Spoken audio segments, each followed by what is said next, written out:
And we'll just, if you want to see this stuff, that's great. This is the stuff that we're looking at the high school building. Now, basically what it's going to look like, and we'll cut through this quick if Mr. Stahl, I'll just say go ahead and turn that if you'd like. The big things are the interior and the exterior. People have to feel very comfortable. This is a $17 million project, and you won't see a whole lot. You're going to walk in and say, it looks great, but wow, where's the bells and whistles and the golden doorknobs and for 17? The reality, gang, is it's all infrastructure. This is a beautiful complex over here. Architecturally, you won't find another one like it anywhere. We're the only one that are trying to maintain this building. The electric, the HVAC, the roofs, the windows. Yeah, you look at a roof on this building, you're talking $1.5 million. You look at electrical upgrades, we're going to run about $3.5–4 million. You have to literally gut this place. And that's in the walls, under the floors, and in the ceilings. And we're doing some good stuff. We have some addition stuff that we're going to talk about. But that is, a lot of the work is going to be just maintaining ADA standards. Anytime you do a renovation, everything has to go up to code compliance. Things that weren't thought of 40 years ago when the school was built. You think about a person with some type of a physical need.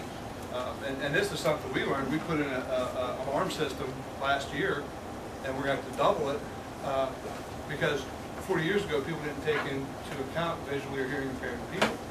Well, if I have an alarm going off, does that really matter if I'm blind or deaf?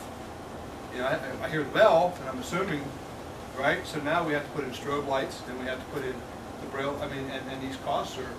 It's amazing what this stuff costs, and it's well worth it. It's not, that's not the issue. I'm just saying these things aren't cheap by any stretch. As you see, the restrooms, for example, to do restrooms and the signage is maybe $250,000, close to $300,000 for that stuff. Locker rooms have to be done; they're a mess. An elevator. Right now we have the old crank thing, the seat that goes up. It's real loud. So we have to put an elevator in because we're doing it. We need a new office area out front for some security issues. We're doing a new guidance. We're going to renovate the guidance wing. What we'd like to do with the guidance wing is create some space as well because we're really moving into some, we're looking a little more holistically for the kids. For example, a lot of our kids' parents, for a dental appointment or doctor appointment, you're talking about a half day of school missed or a full day of school you have to go. Well, for routine stuff, wouldn't it be nice if you could just say, okay, Junior has study hall third period, Dr. So-and-so is going to be here, just go down on your study hall and get your work done. Mental health work, integrated crisis programs. It shouldn't take us days and weeks to get our kids help when we have the ability to do that here. So instead of taking Muhammad to the mountain, we're just going to try to bring it all here. And we're pretty confident that's going to work very well. We're doing it now. We just have to make room for it. So, Dana? Oh, Joey, do it for me. Thank you. Very nice. Need a little bell so you can tell me to move on. The pool, if you've seen the paper, that's been a minor point of conversation. The pool has to be done.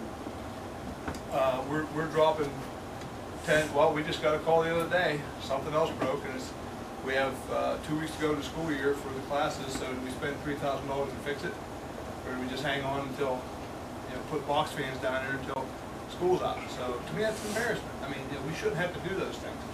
So we're going to spend about $400,000 to upgrade the swimming pool.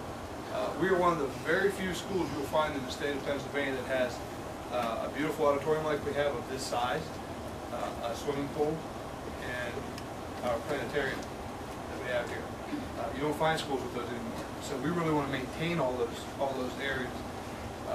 And the pool's a big piece of that. So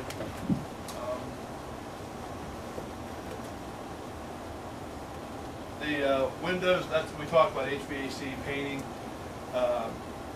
That's the stuff. That's the stuff that when you walk in, you go, oh, that's nice. Oh, they painted all the rooms. So to paint all the rooms is $100,000.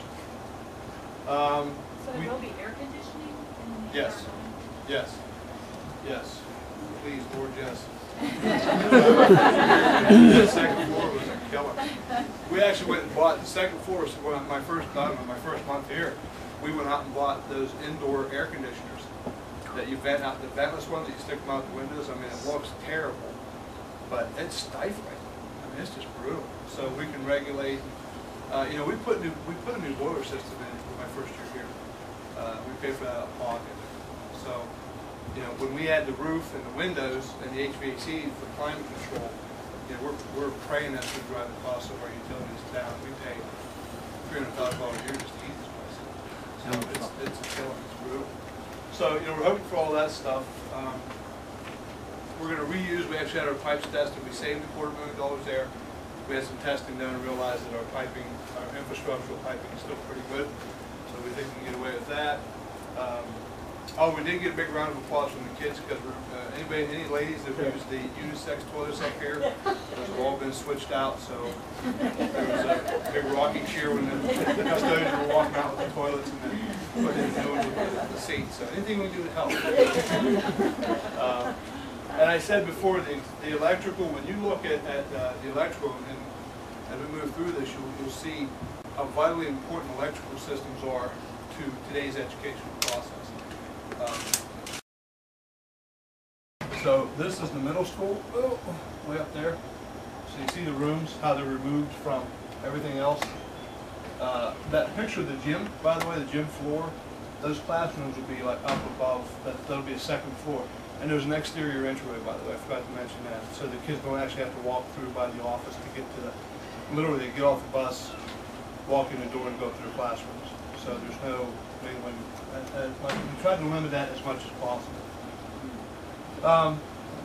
That's the auditorium. As you can see, that's the tie-in with the middle and high school is the auditorium. So, and that is the wing we're sitting in now, the green part. That's a lot of basic work that's going to be done in those rooms. That's the roof, the ceilings, and the windows, and those types of things will be done in there. So not to belabor, you can see the gymnasium. Basically how we tried to phase it in was do as much of the simple stuff that we can during the summer months. The science wing is going to be extensive work. We're upgrading to 40 years of work, so it's going to be a lot of work. The plan B, we're going to shut down we'll have to shut down the swimming pool and everything over the summer, obviously. We're hoping to get it in, well, we're not hoping it's done. October 2nd is the open date, so it'll be ready to go for the swimming season. We'll lose about a month of the swimming for the gym, but the nice thing, it's in the fall, so usually the weather's pretty cooperative and we can get the kids outside.